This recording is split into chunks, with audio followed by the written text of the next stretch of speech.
todos estamos pendientes de lo que está pasando en el Medio Oriente.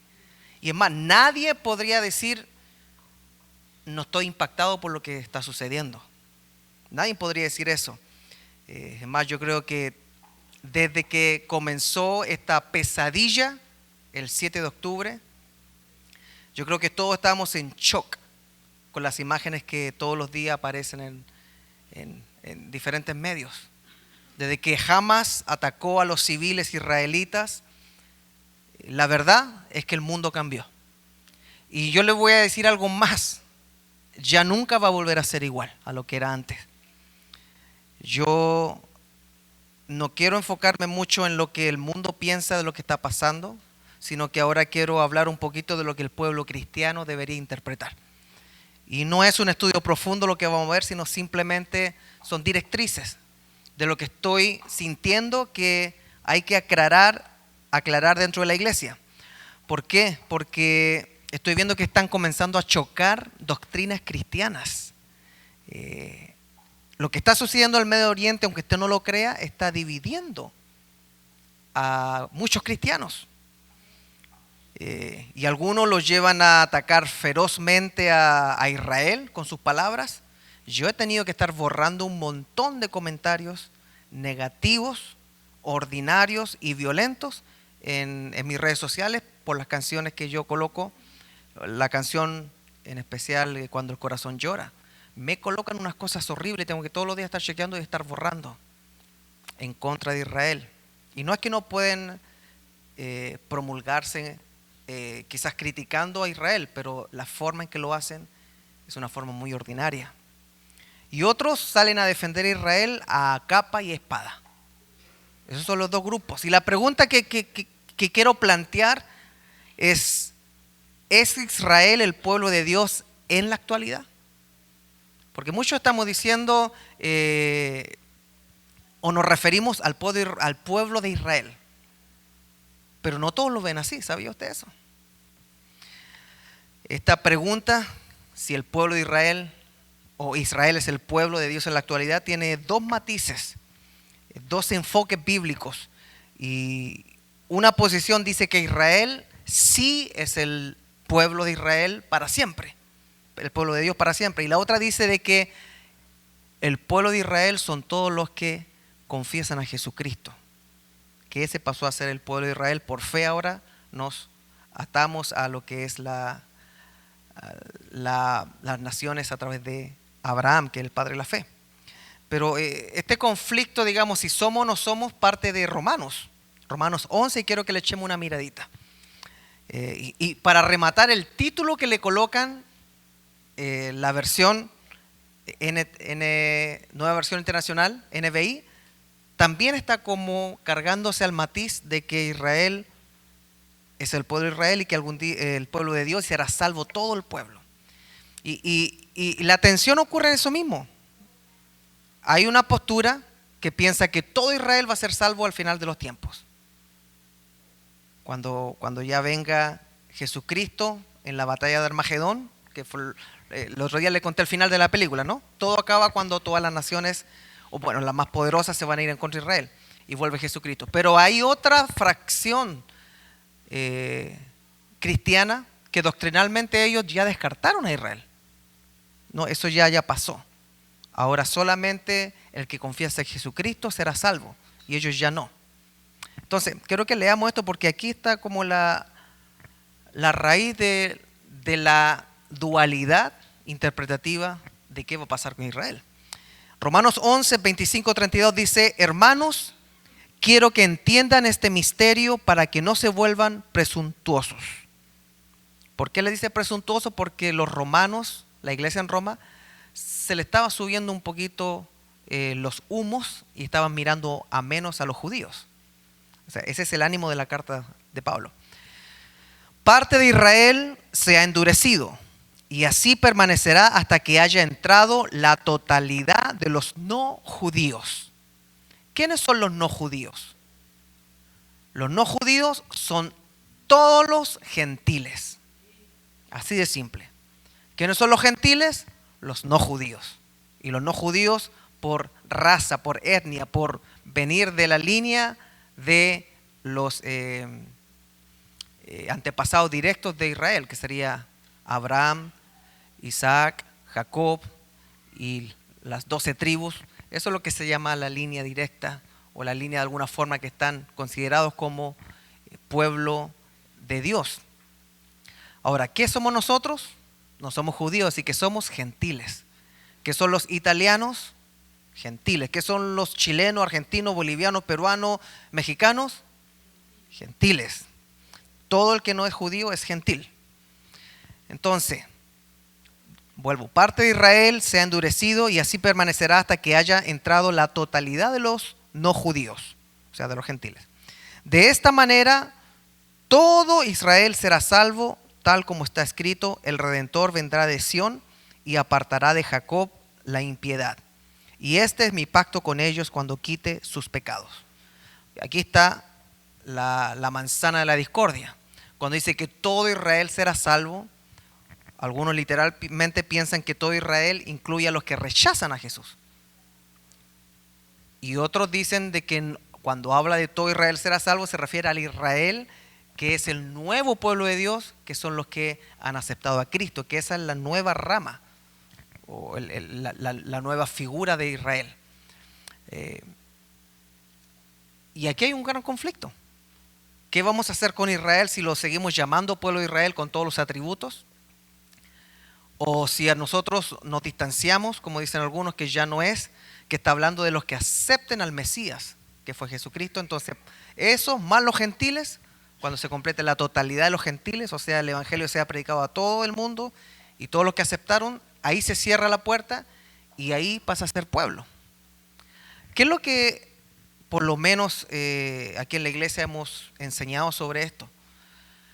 Yo creo que nunca hemos visto el tema directamente y tomado una posición tan frontal. Personalmente yo creo que es muy peligroso ir en contra de la nación de Israel y caer en el modo de menosprecio. Si ellos no creen en Jesús, ellos no. El otro día veía judíos ortodoxos caminando en Jerusalén y pasaban cristianos ortodoxos con una cruz, se llevan ahí, y los judíos lo escupían al suelo cuando los veían, cristiano ortodoxo. Y es una línea bien rígida del judaísmo. Pero dice, y escupen. O sea, si yo pasara con mis hermanos cantando algún corito o algo así, capaz que alguna línea también me escupirían. Porque para ellos Jesús no es Mesías, o sea, estamos locos nosotros. Nos da eso el derecho a decir, bueno, ¿saben qué? Son uno más, igual que todos. Ahí donde a mí se me arma el conflicto. Porque ni por más que yo interprete de que el pueblo de Dios son solamente los redimidos, que tienes toda la razón, son los que aceptan a Jesucristo, porque alguien que rechaza a Jesucristo me cuesta creer que pueda estar con Él. Porque Jesucristo a nosotros nos limpia de todo pecado, Él intercede por nosotros, Él carga nuestras dolencias, nuestra culpa. Es a través de Jesucristo que tenemos paz para con Dios. Pero al mismo tiempo yo me acuerdo, Jesucristo lloró por Jerusalén. Y en el Antiguo Testamento vemos a Dios llorando por su pueblo también. Cuando se han ido como a prostituir con otros dioses. Y le dolía en el corazón a Jehová. Y cuando yo me quedo pensando, si a Dios en el Antiguo Testamento le dolía el corazón por su pueblo Israel, y en el Nuevo Testamento vemos a Jesús llorando por Jerusalén, ¿cuántas veces te quise abrazar como la gallina abraza a su polluelo? ¿Cómo yo voy a comenzar a atacar a algo que Dios ha amado tanto? Ese es mi único problema doctrinal en la posición de descartar a los israelitas, como que ya eso pasó y gracias a ellos tenemos la salvación y ahora chao. Leamos un poquito más, verso 28. Con respecto al evangelio, los israelitas son enemigos de Dios para bien de ustedes. Miren qué interesante lo que dice Pablo. Pero si tomamos en cuenta la elección, son amados de Dios por causa de los patriarcas. ¿Qué quiere decir eso? Que gracias a que los judíos rechazaron a Jesucristo, nosotros tenemos salvación. Pero ese no es no fue el plan B de Dios a última hora. Ese fue el plan desde el principio. Entonces yo no puedo pensar que el pueblo judío es un pueblo desechable por el hecho de que mataron a Jesucristo y de que lo hicieron pasar por tanto dolor, porque dentro del plan de Dios eso estaba estipulado. Entonces, ¿qué posición tengo yo? Me quedo con lo que dicen, no, ellos ya están, son enemigos de Dios, dice aquí. Pero después dice, pero si tomamos en cuenta la elección, son amados de Dios por causa de los patriarcas, o sea, de sus antepasados. Porque los regalos de Dios son irrevocables, como lo es también su llamamiento. De hecho, en otro tiempo ustedes fueron desobedientes a Dios. Ahora nos muestra a nosotros. Ustedes también han sido desobedientes, porque le estamos cargando al pueblo de Israel. Pero ahora, por la desobediencia de los israelitas, han sido objeto de su misericordia. Otra vez, gracias a que ellos desobedecieron, ustedes entraron. Asimismo, estos que han desobedecido recibirán misericordia ahora. O sea, la puerta para los israelitas siempre queda abierta para misericordia, como resultado de la misericordia de Dios hacia ustedes. Entonces estamos como back and forward, para allá y para acá. Nosotros existimos como iglesia de Dios por los judíos, y los judíos, a pesar de que nosotros entramos porque ellos desobedecieron, ellos siguen teniendo la puerta abierta.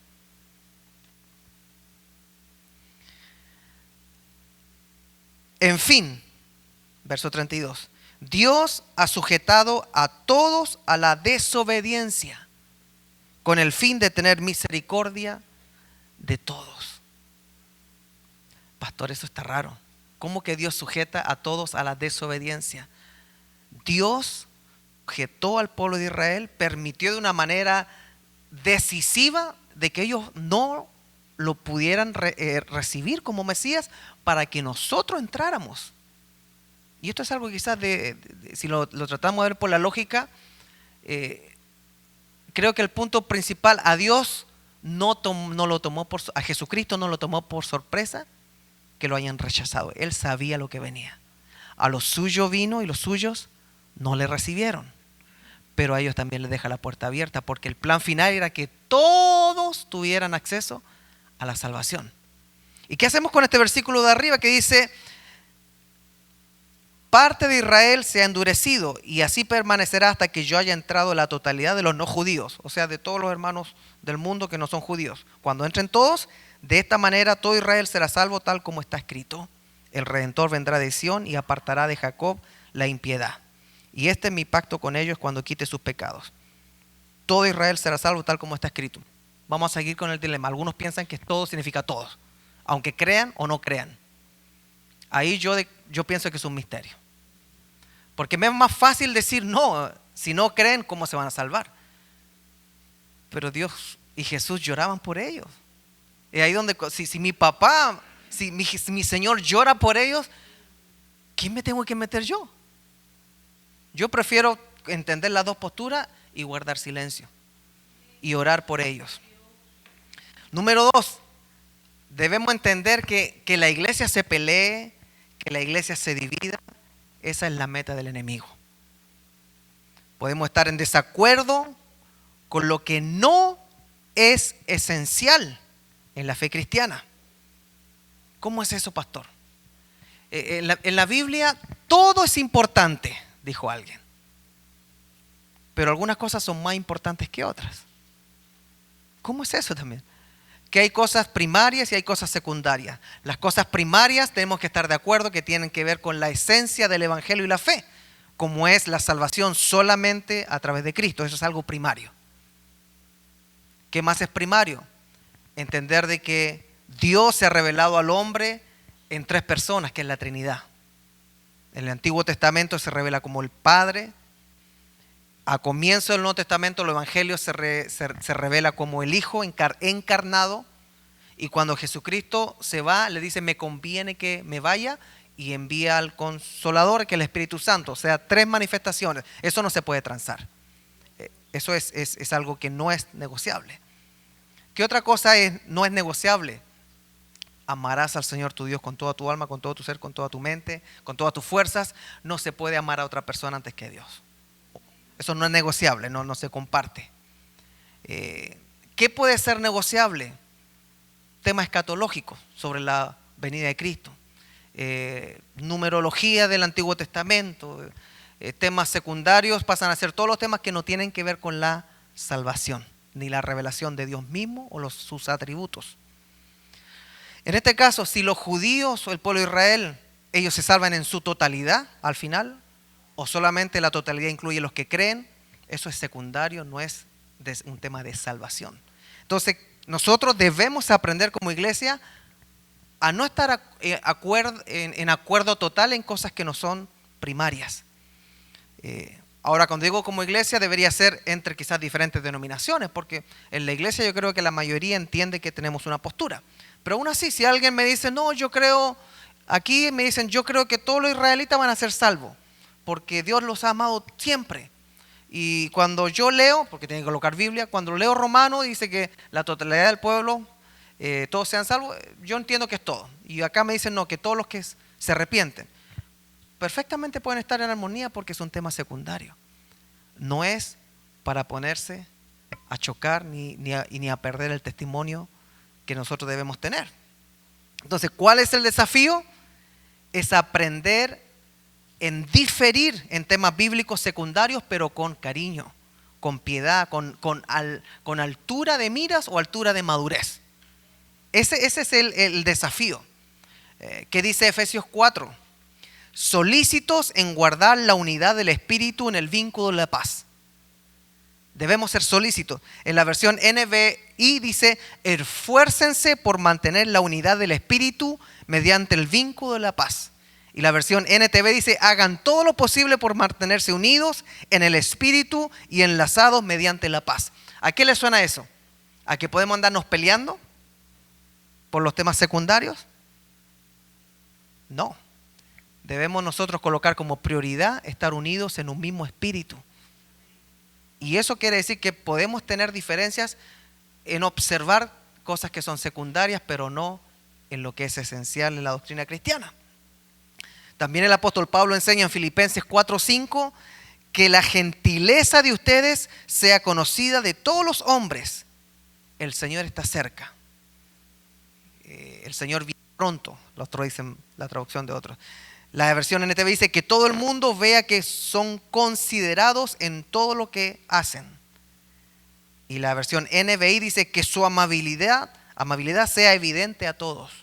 Entonces nosotros cuando enfrentamos estos temas de las masacres por parte de Hamás el 7 de octubre, donde hicieron cosas canibalescas.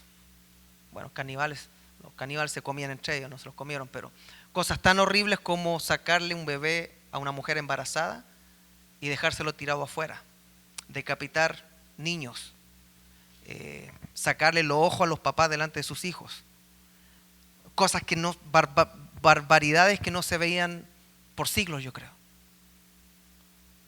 Y ahora vemos tanto civil muriendo en Gaza por el bombardeo que Israel está colocando a los lugares donde ellos están ubicando a los líderes Hamás, y ellos se esconden entre la población civil para sacrificarla. Así el mundo se va en contra de Israel. Y tenemos estas dos partes que están sufriendo horriblemente. ¿Cómo nosotros debemos tener una posición en la cual sigamos siendo amables, considerados, gentiles, hagan todo lo posible por mantenerse unidos en el Espíritu, esfuércense por mantener la unidad y la paz? Todo lo que está sucediendo a la iglesia la está poniendo a prueba. Si es que nosotros tenemos la altura de la madurez para poder hablar de estos temas. Si la iglesia de Cristo tiene la altura de la madurez para poder diferir en cuestiones secundarias, pero nunca transar lo que es primario, y mantenernos unidos y poder en paz alabar juntos al Señor. Dentro del mundo cristiano encontramos dos posiciones que son muy dañinas, que hacen mucho daño en la iglesia. y siempre tiene que ver con interpretar lo que está pasando. Y rápidamente quiero nombrar esas dos posiciones o prácticas que son muy, muy dañinas, que es el sensacionalismo escatológico y el sensacionalismo profético. ¿Qué es lo que es el sensacionalismo escatológico? La escatología estudia los tiempos finales bíblicos. Cuando hay sensacionalismo, nosotros empezamos a ver los tiempos finales en todas las partes. Cuando hay sensacionalismo profético, vemos las profecías cumplidas en todas partes. Vemos gatos negros en todas las noches. Vemos fantasmas en todos los lados. Porque nos hemos sensacionalizado con lo que va a suceder, con la profecía y con el conocimiento escatológico. Y cada escenario, cada 10 años internacional, lo asignamos. Lo acomodamos al Apocalipsis, lo acomodamos a Daniel, lo acomodamos a Mateo, a Lucas. Pero eso no es el llamado que nosotros tenemos como iglesia, que es llevar el mensaje de las buenas nuevas, que es la gran comisión, no el sensacionalismo de una rama teológica. Es decir, una persona va a ser salva aunque no conozca escatología, si es que sirve a Jesucristo con mansedumbre, amor, con dedicación. Una persona que no conoce los temas profundos proféticos y no cae en el sensacionalismo, sino que se encarga de servir en su iglesia y amar a su familia, servir al Señor, apoyar la obra local, esa persona es justa. Pero hay muchos hoy en día, sobre todo en las redes sociales, que lo único que se dedican es a tomar estos temas y caer en el sensacionalismo escatológico o profético. Esto es esto acá, y acá, y acá, y acá. Y de repente uno lo queda mirando. ¿Y eso es todo lo que vamos a hacer? ¿Ese es el llamado de Dios para este tiempo de la iglesia? Lucas 21 dice: ahora bien, cuando vean a Jerusalén rodeada de ejércitos, sepan que su destrucción ya está cerca. Entonces los que estén en Judea huyan a las montañas, los que estén en la ciudad salgan de ella, y los que estén en el campo no entren en la ciudad. Ese será el tiempo del juicio, cuando se cumplirá todo lo que está escrito. Ay de las que estén embarazadas o amamantando en aquellos días, porque habrá gran aflicción en la tierra y castigo contra este pueblo. Caerán a filo de espada y los llevarán cautivos a todas las naciones. Los que no son judíos pisotearán a Jerusalén hasta que se cumplan los tiempos señalados para ellos. ¿Qué se le viene a la mente cuando escucha usted eso? Estamos en los tiempos finales, están rodeando a Jerusalén. Tenemos tema de conversa, ¿no? Muchos asignan este versículo a cada vez que Jerusalén ha estado rodeada o ha estado sitiada. ¿Usted sabe cuántas veces ha estado Jerusalén sitiada y rodeada o conquistada? 26 veces. 26 veces. Entonces, la primera parte del versículo, ¿de qué está hablando? Se escribió en el primer siglo. ¿Y qué sucedió? En el año 70 sucedió lo que estaba diciendo. Fue la guerra la guerra judeo-romana, que terminó con la destrucción de Jerusalén en el año 70, donde la rodearon. Y hay una historia muy emocionante que es Masada, que ocurrió en el año 73. Masada, no sé si está la montaña ahí, denle un poquito a ver. Se me durmió. Ahí está Masada. Ahí terminó la guerra, donde ya Jerusalén fue completamente destruida, porque ahí se acuartelaron 960 personas, entre hombres, mujeres y niños. Y tomó mucho tiempo, porque el ejército romano, que era la legión extranjera, que eran los más fieros, tomó mucho tiempo porque no podían subir, porque el que está arriba controla el ataque, ¿no? Y cuando ya pasó mucho tiempo, sitiaron la montaña, ya no tenían comida, no tenían nada. Entonces las 960 personas se suicidaron. Y ese es el desastre que se conoce como el desastre de Masada. En la canción Cuando el corazón llora, hay una imagen que sale mostrando Masada. Entonces, leemos que en Lucas 21, ahora bien, cuando vean a Jerusalén rodeada de ejércitos, sepan que su destrucción ya está cerca. Eso se cumplió en el año 70. Y en el desastre de Masada, quedó marcada el pueblo de Israel. De ahí fueron esparcidos.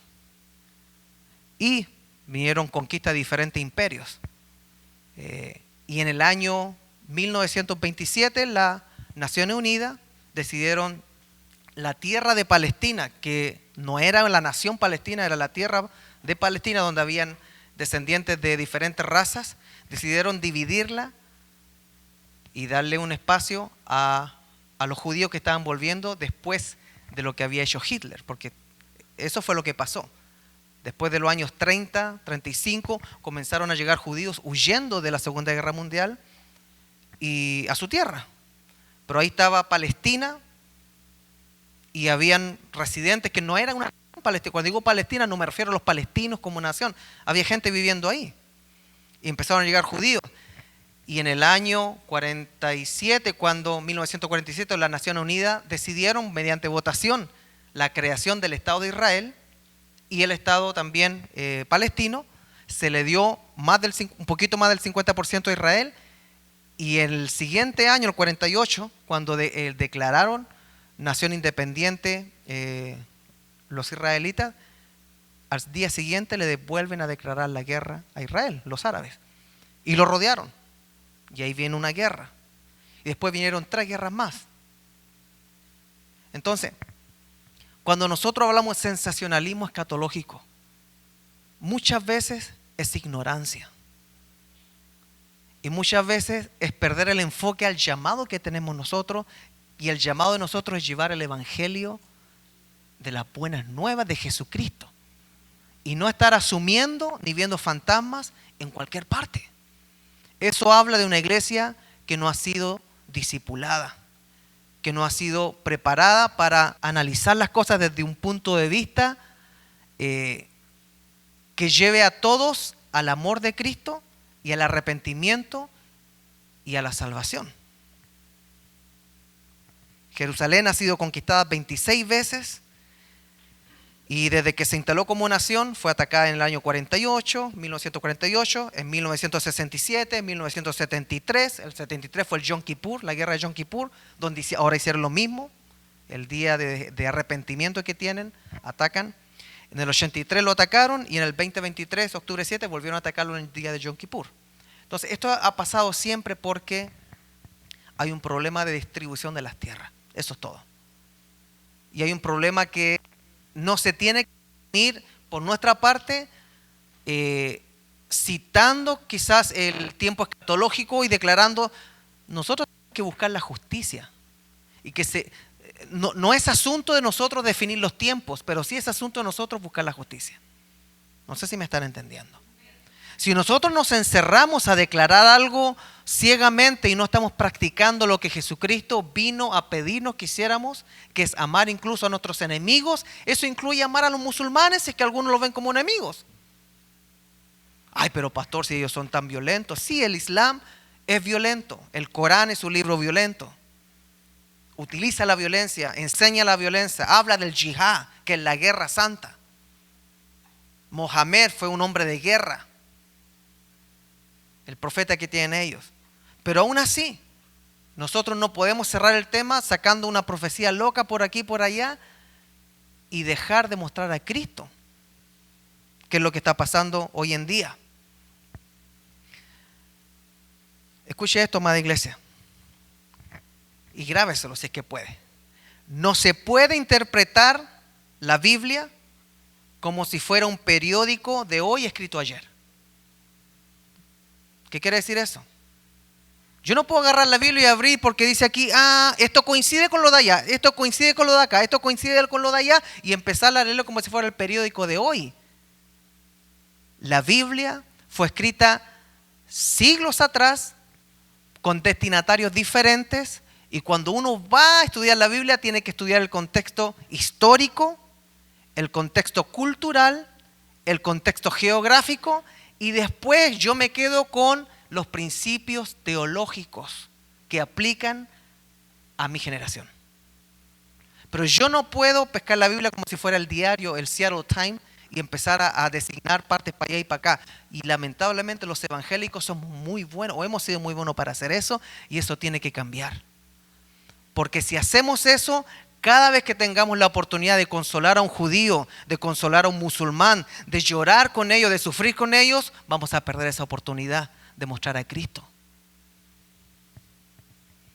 En el Medio Oriente lo que se necesita ahorita es paz. Y algunos van a decir, cuando digan paz es cuando viene entonces, ya vamos a volver entonces a las interpretaciones escatológicas, salgamos un poquito y vemos de qué forma nosotros podemos ayudar a lo que está pasando. Porque acuérdese que a principios del siglo pasado, entonces la Primera Guerra Mundial, todos pensaron de que era el final. La Segunda Guerra Mundial, porque llega la guerra, todos piensan de que era el final. Cuando Napoleón invadió Europa, era el final. Entonces, nosotros siempre tenemos que asumir de que Dios está dándonos tiempo para hacer algo más. Para mostrar el amor de Dios un poquito más. Para alcanzar a alguien más. Ahora, si realmente estamos en los tiempos finales, nuestra actitud debe ser de anunciar el mensaje de las buenas nuevas. Simplemente anunciarlo como a nosotros nos llegó. Con humildad y con esperanza. Eso puede significar un precio y un esfuerzo mucho mayor de lo que estamos haciendo mirando la tele o los videitos. ¿Por qué? Porque es fácil pensar cuando hay cada guerra, cuando hay cada conflicto, cada vez que rodean a Jerusalén, se acabó todo. Pero ¿qué estamos haciendo con la oportunidad histórica que se nos da para alcanzar a las personas con quizás un simple consuelo hacia ellos? Todo esto nos demuestra que la actitud de la iglesia hacia los últimos tiempos debe cambiar. Debemos dar la cara a la oportunidad que Dios nos da para reaccionar como Cristo lo haría. ¿Y cómo reaccionaba Cristo? Dando esperanza. A nadie le decía, esto está re mal, ¿sabes qué? No, se acabó todo. No, Él simplemente sanaba, consolaba, levantaba, daba esperanza. A eso vino, y la iglesia es una extensión del ministerio de Jesucristo. No es una iglesia sensacionalista que queda diciendo cosas locas que nadie entiende.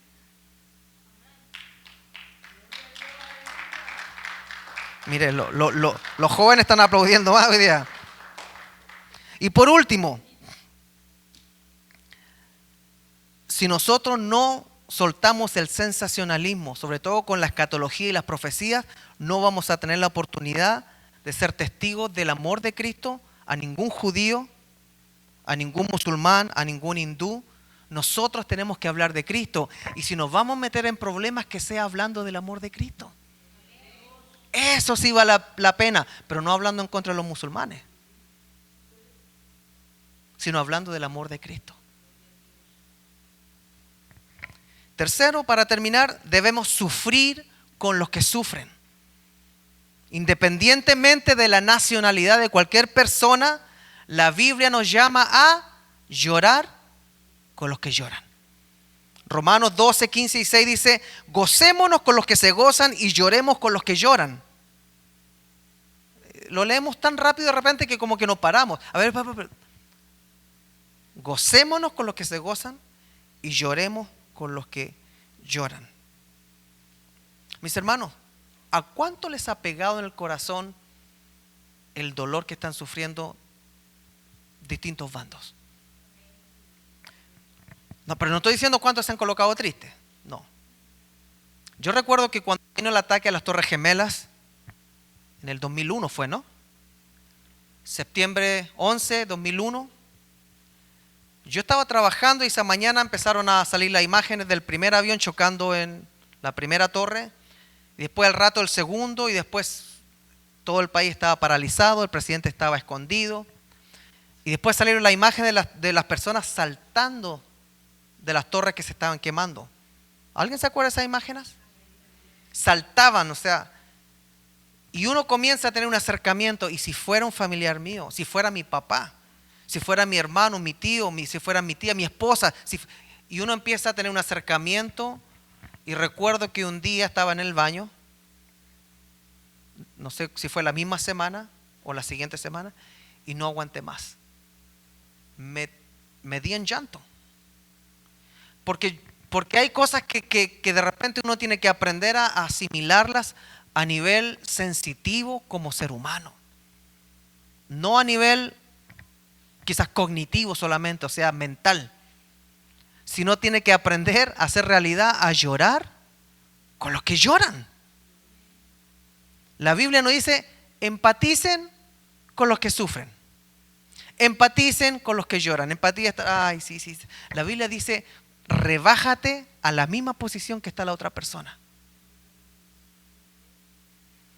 La forma más natural de llegar a los musulmanes y a los judíos en este momento es colocándose al lado de ellos.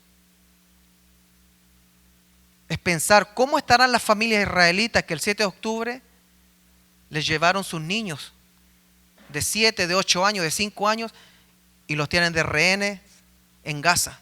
Y esos niños quizás ya están muertos o han estado llorando, han estado sufriendo en túneles. A la hermana, a la mamá, quizás cuántas veces se la han violado dentro de un túnel allá.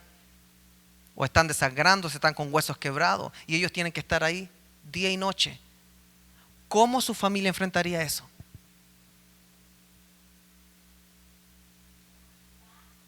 Pensar en lo que le hicieron, si a su tío, si a su hermano, a su familia, le hicieran las atrocidades que hicieron a los israelitas el 7 de octubre. Sacarle los ojos delante de sus hijos. Tirar granadas en piezas cerradas donde explotaban los niños con los papás. Degollar a las personas. Y vámonos para el otro lado, porque aquí no se trata de irse para un lado. ¿Cuántas familias, niños, mamás, personas que no están metidas con Hamás, están muriendo todos los días, no saben por dónde le caen las bombas, tienen que ver a sus niños morir de una manera en un segundo, están viviendo un infierno? Porque sus líderes Hamás, a ellos los están colocando como ofrenda o mortaja por sus ideales. Hay imágenes que han sido tan terribles que me han afectado. Cuando uno tiene hijos parece que comienza a reemplazar a los personajes de la historia. Había una niña, quizás de unos 6 años, en una mesa de un hospital improvisada ahí, toda llena de escombros, sangrando, y traen a un bebé de 2 años y lo colocan al lado de ella, y cuando ella lo ve, lo reconoce, le dice a su hermana, y le decía, mi hermana amada, y le trataba de un abrazo, y los dos sangrando y llenos de escombros. ¿Cómo uno tiene que lidiar con estas situaciones, mis hermanos? ¿Cómo? Una niña palestina llorando en una esquina, y los papás habían sido reventados en una bomba y la niña se salvó llena de escombros, pero todos decían, no, ya no tiene papá, no tiene mamá, no tiene hermano, ahí está llorando. Y todos estaban corriendo, todos estaban ocupados. ¿Qué pasa con esa niña? Si la llevan al hospital, el hospital pasa a ser un orfanatorio, pero el hospital se tiene que evacuar, porque abajo están los cuarteles de Hamás. Desgracia tras desgracia, desgracia tras desgracia, y nosotros seguimos normales. ¿Será que estamos llorando con los que lloran? ¿Será que quizás no entendemos el mundo musulmán? Pero ¿habrá alguna oración en que le pidamos al Señor que nos ayude a acercarnos a alguien y ser, de alguna forma, ser luz? Por lo menos morir en el intento, ¿no? Tratando de hacer algo. Pero lo peor que podemos hacer nosotros es caer en el sensacionalismo religioso y atacar y tomar bandos y no entender de que si hay alguien que sufrió, si hay alguien que entiende de dolor, como lo que están pasando las familias israelitas, de no poder dormir porque sus familiares, sus hijos, sus hermanas, sus mamás están allá en un túnel, quizás ya muertos o sufriendo, o el lado de Gaza, si hay alguien que se ha experimentado en dolores, es Jesucristo. Y eso debería entenderlo toda la humanidad. Y aún los queridos musulmanes, ¿cómo dicen que Dios se hace hombre? Porque el Corán presenta a Dios como un Dios lejano en el cual nosotros simplemente obedecemos y nos sometemos. Pero Jesucristo es Dios que vino a demostrarnos que Él podía vivir con nosotros, Emmanuel, Dios con nosotros, y sufrir con nosotros y por nosotros. Eso se llama romper la barrera del amor divino. Y en el Antiguo Testamento ya estaba profetizado lo que iba a pasar en Israel cuando nació Jesucristo. Dios ya había estipulado el comportamiento de los israelitas. No debemos asustarnos ni pensar que ellos son culpables. Dios tenía un plan y siempre ha estado bajo control. Y si hay alguien que entiende el dolor, la desesperación, el sufrimiento, es Jesucristo. Isaías 53 dice: despreciado y desechado entre los hombres, varón de dolores, experimentado en quebranto, y como que escondimos de él el rostro. Fue menospreciado y no lo estimamos. Ciertamente llevó él nuestras enfermedades y sufrió nuestros dolores, y nosotros le tuvimos por azotado, por herido de Dios y abatido. Mas él herido fue por nuestras rebeliones, molido por nuestros pecados. El castigo de nuestra paz fue sobre él, por su llaga fuimos nosotros curados. Todos nosotros nos descarriamos como ovejas, cada cual se apartó por su camino, mas Jehová cargó en él el pecado de todos nosotros. Estos son cientos de años antes de que naciera Jesucristo. Angustiado él y afligido, no abrió su boca. Como cordero fue llevado al matadero, y como oveja delante de sus trasquiladores. Enmudeció y no abrió su boca. Por cárcel y por juicio fue quitado, y su generación, ¿quién la contará? Porque fue cortado de la tierra de los vivientes, y por la rebelión de mi pueblo fue herido. La rebelión de Israel. Y se dispuso con los impíos su sepultura, mas con los ricos fue en su muerte. Aunque nunca hizo maldad, no hubo engaño en su boca. Con todo eso Jehová quiso quebrantarlo, sujetándole a padecimiento. Cuando haya puesto su vida en expiación por el pecado, verá linaje, vivirá por largos días, y la voluntad de Jehová será en su mano prosperada. Verá el fruto de la aflicción de su alma, y quedará satisfecho por su conocimiento. Justificará a mi siervo justo a muchos, y llevará las iniquidades de ellos. Por tanto yo le daré parte con los grandes, y con los fuertes repartirá despojos, por cuanto derramó su vida hasta la muerte y fue contado con los pecadores, habiendo él llevado el pecado de muchos y orado por los transgresores. ¿Cuál es el rol de la iglesia, mis hermanos? ¿Vamos a seguir nosotros una vida paralela o vamos a permitir que nos afecte lo que está sucediendo? Segunda de Pedro 3 dice: el Señor no tardará en cumplir su promesa, según entienden algunos la tardanza. Más bien Él tiene paciencia con ustedes, porque no quiere que nadie perezca, sino que todos se arrepientan. ¿Por qué Jesucristo no ha venido, hermanos? ¿Será quizá porque está esperando que hayan misioneros hispanos en el Medio Oriente? Personas que quizás van a tener que ir con la posibilidad de perder la vida allá. Pero se puede levantar una nueva generación de que va a ver al mundo musulmán y al mundo judío como una oportunidad de mostrar a Cristo. No va a ser el primer, último en sufrir. ¿Por qué vemos tan distante hoy en día? ¿Por qué pensamos que ya está todo listo para que venga el Señor y no pensamos qué quiere que yo haga el Señor?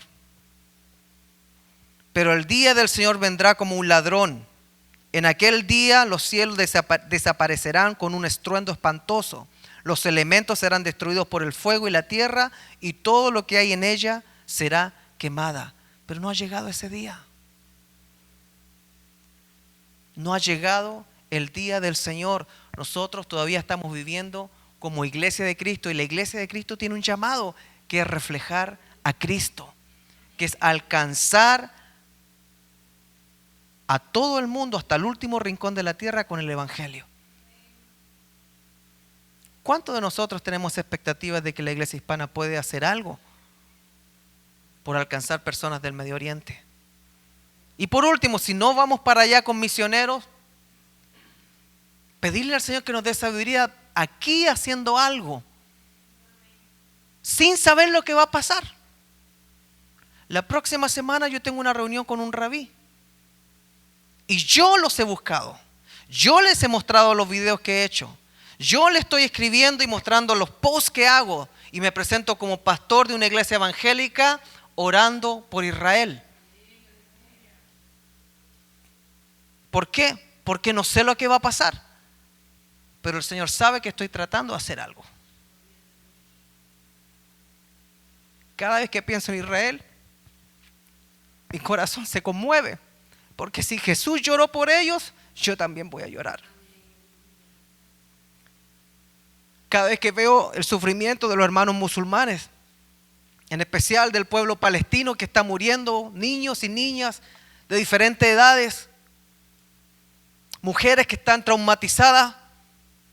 Una mujer estaba en un hospital tirada en una cama, ya ida, repitiendo, solamente fui por un sándwich, solamente fui por un sándwich. Tenía a su hijito de 6 años de la mano y fue a buscar un sándwich, y en ese momento cayó un misil y un pedazo de fierro lo degolló al niño. Ella tuvo que verlo morir y después estar en el hospital la mujer en un choque emocional.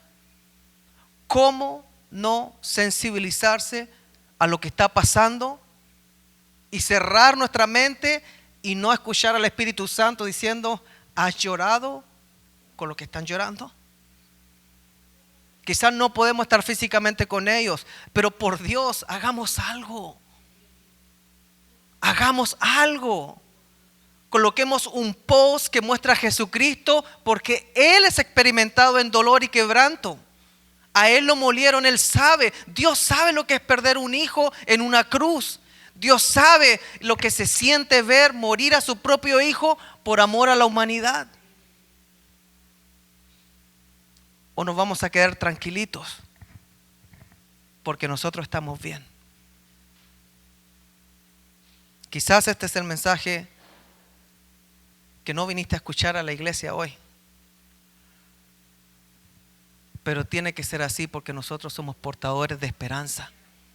Somos portadores de la luz y la paz de Cristo.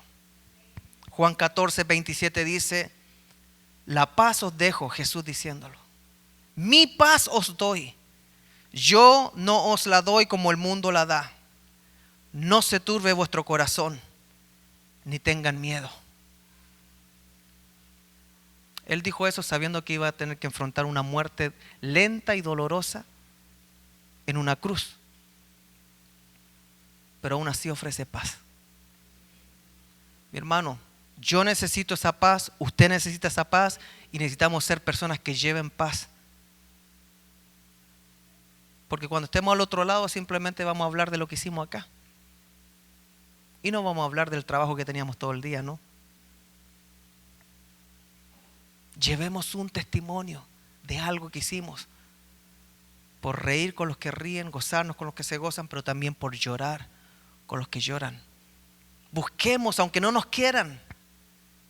Busquemos, riamos, demos el paso, demos el gesto, mostremos algo, aunque no nos salga. Aunque las cosas no salgan bien, pero hagamos algo porque Dios está viendo el corazón, la intención que tenemos nosotros. Pero encerrarnos a cantar y seguir con nuestro protestantismo, eso no es cumplir la gran comisión.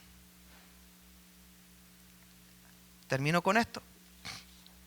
Una crítica muy grande de teólogos modernos es que la iglesia del primer siglo era una iglesia que mandaba. Se convertían y mandaban a abrir iglesias. Y salían a abrir iglesias. Llegaban a otras ciudades y abrían iglesias. Y predicaban y se convertían. Se metían en problemas, lo echaban, sí. Lo mataban algunos, lo mataban, sí. Pero seguían. Hoy en día la iglesia es una iglesia atraccional. Vengan, yo aquí tengo el gran show. Vengan, tengo guardería, tengo buenos músicos, tengo luces, tengo edificios, tengo el asiento calentito, tengo esto. Y tienen que llegar a meterse a la iglesia. Esa es una iglesia atraccional. Es una iglesia que muestra algo que tiene que ofrecer. Mi servicio es mejor que la iglesia de allá. Yo te ofrezco más. El pastor predica solamente 20 minutos, no te vas a dormir. La música es con un sistema de $90,000. Tenemos guardería, tenemos comida, después tenemos acá, vengan acá. Y la iglesia primitiva que dejó Jesucristo era vayan. Sufran con los que sufren. Sean comunitas. Comunita no es lo mismo que comunidad. Comunitas es sufrir con la comunidad. Pongámonos de pie, por favor.